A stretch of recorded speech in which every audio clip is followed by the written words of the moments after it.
has changed. President William Ruto came on the promise of so many things that were going to happen. We're seeing 900 days later, there's upheaval within his Kenya Kwanza coalition. Right now, his first deputy president is out. Now we're seeing on the front pages another crucial principle in that coalition, Justin Muturi. His party has written to the Registrar of Political Parties to quit, giving notice of quitting the coalition. His flagship projects are yet to take off fully, and the main opposition party, Raila Odinga, ODM rather, is taking over quite a huge space in government. Bwana Sossion, is this what you expected 900 days later of this administration? And even more can still be witnessed going forward. Kenya as a democracy is a very dynamic country, extremely dynamic. And since the advent of multipartism, there has been shifty cooperations and alliances in terms of politics. So the presidency of William Ruto is not an exception, because it operates within a democracy that has grown to the level that it has grown. And so the change in the political scene over time is not very strange news, because have we in our history experienced anything like this before? I don't have any recollection of any administration that 900 days later was facing so much upheaval. No, there's no upheaval. Upheaval, that's your word. But the change in the governance setup, politically speaking, that really inevitably has happened, and it has happened, and so the president is still in charge, and the coming in of Raila Odinga,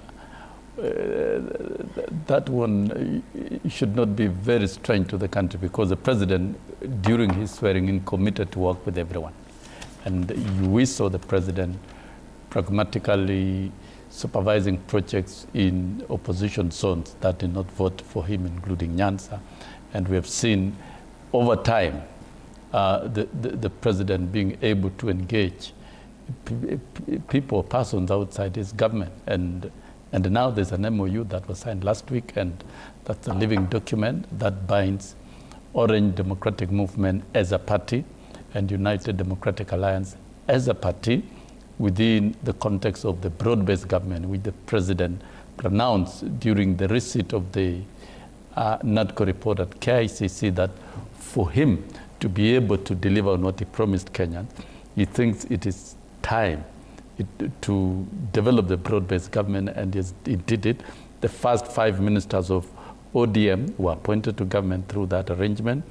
The signing of this agreement is going to deepen cooperation between Raila Odinga and William Ruto. Because you've said the UDA and ODM, where does that leave the other Kenya Kwanza? Can we still talk about Kenya Kwanza? Yeah, Kenya Kwanza does exist, because Kenya Kwanza initially was made up of UDA and other parties. And we have seen confirmation from the other parties, Ford Kenya, PA, and others, agreeing that that matter within themselves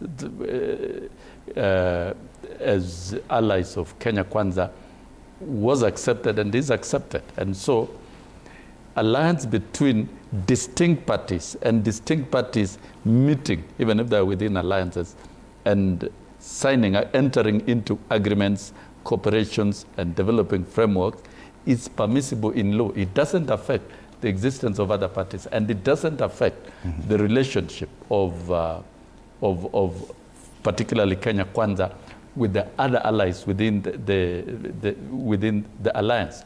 And so, and in any case, any leadership will always try to establish a stable political ecosystem to be able to deliver. And that's exactly what was said, that President William Ruto was going to use the first 1 year or the initial days of his administration to actually manage the politics of this country. Pandit said that probably in comparison to Mwai Kibaki, that Mwai Kibaki